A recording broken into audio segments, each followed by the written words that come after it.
નવી વડોદરા જિલ્લા કલેક્ટર કચેરી ખાતે ફિઝિયોથેરાપિસ્ટોએ ફિઝિયોથેરાપીના પ્રોફેશનને ચૂંટણીનો વિષય બનાવવા મુદ્દે કોંગ્રેસના વિરોધમાં આવેદનપત્ર આપીને રજૂઆત કરી હતી। વડોદરા લોકસભા બેઠકના ભાજપના ઉમેદવાર હેમાંગ જોશી પોતે ડોક્ટર હોવાનું કહી મતદારોને ગેરમાર્ગે દોરી સહાનુભૂતિ મેળવી આદર્શ આચાર સંહિતાનો ખુલ્લેઆમ ભંગ કરી રહ્યા હોવાના આક્ષેપો સાથે ગઈકાલે વડોદરા શહેર કોંગ્રેસ દ્વારા ચૂંટણી અધિકારીને રજૂઆત કરવામાં આવી હતી। જ્યારે બધી જગ્યાએ એમને આગળ પોતે ડોક્ટર છે એવું લખાયું છે, તો જ્યારે સુપ્રીમ કોર્ટનો ગાઈડલાઇન છે કે ફિઝિયોથેરાપિસ્ટ એ ડૉક્ટર લખી શકે નહીં અને એમની પીએચડી હજી પૂરી થઈ નથી, તો એ ડૉક્ટર શું કામ લખાઈ રહ્યા છે? ત્યારે આજે વડોદરા શહેરની નવી કલેક્ટર કચેરી ખાતે ફિઝિયોથેરાપિસ્ટ એકત્રિત થઈ ચકલી સર્કલથી પોસ્ટર બેનર સાથે રેલી યોજી કોંગ્રેસ વિરુદ્ધ સૂત્રોચ્ચાર કરી કલેક્ટરને આવેદનપત્ર આપી ફિઝિયોથેરાપીના પ્રોફેશનને ચૂંટણીનો વિષય નહીં બનાવવા કલેક્ટરને રજૂઆત કરવામાં આવી હતી। આ દરમિયાન તેઓએ જણાવ્યું હતું કે ફિઝિયોથેરાપિસ્ટ નામની આગળ ડોક્ટર લગાવે છે, તેમને તે સત્તા વર્ષ 2011માં સરકારના નીતિ નિયમો દ્વારા સ્થપાયેલી Gujarat state council for physiotherapy દ્વારા આપવામાં આવે છે। ત્યારે આજે ફિઝિયોથેરાપિસ્ટ ડોક્ટર ચંદ્રેશ ડોડિયાની આગેવાનીમાં મોટી સંખ્યામાં તબીબો કોંગ્રેસે ઉઠાવેલા મુદ્દાના વિરોધમાં જોડાયા હતા।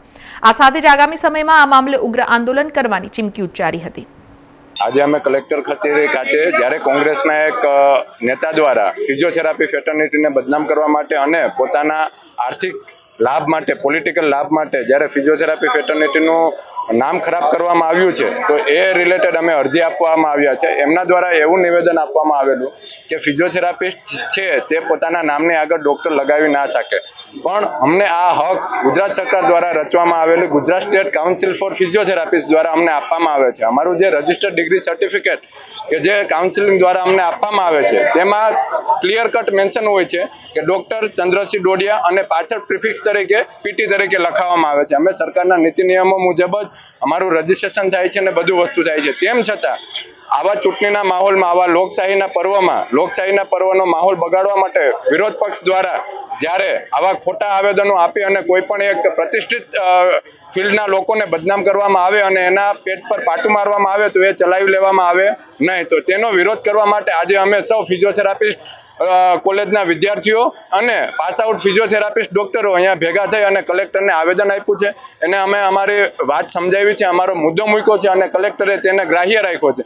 તો અમે આશા રાખીએ છીએ કે કલેક્ટર દ્વારા એવા પગલાં લેવામાં આવે, વ્યક્તિ દ્વારા લોકો સામે માફી માંગવામાં આવે અને જે વડોદરાની જનતાને ગેરમાર્ગે દોરવાનો પ્રયત્ન કર્યો છે, તો વડોદરાની જનતાની પણ માફી માંગવામાં આવે એવી અમારી માંગણી છે। જો અમારી રજૂઆત સાંભળવામાં નહીં આવે તો અમે સોમવારે આંદોલન પર ઉતરશું। અત્યારે અમે અરજી આપી છે, પછી અમે આંદોલન કરશું, પછી જો તેમ છતાં પણ અમારી અરજી સ્વીકારવામાં નહીં આવે તો અમે ભૂખ હડતાલ પર ઉતરશું અને તેમ છતાં જો વ્યક્તિ દ્વારા માફી માંગવામાં નહીં આવે તો ઇલેક્શનના દિવસે બૂથ પર જઈ અને દરેક ફિઝિયોથેરાપિસ્ટ દ્વારા આનો સખત વિરોધ કરવામાં આવશે। સમાચારોના સતત અપડેટ માટે TNN ન્યૂઝને YouTube પર સબસ્ક્રાઇબ કરી બેલ આઇકોન પ્રેસ કરો અને અમારી સાથે જોડાયેલા રહો ફેસબુક, ઇન્સ્ટાગ્રામ અને ટ્વિટર ઉપર।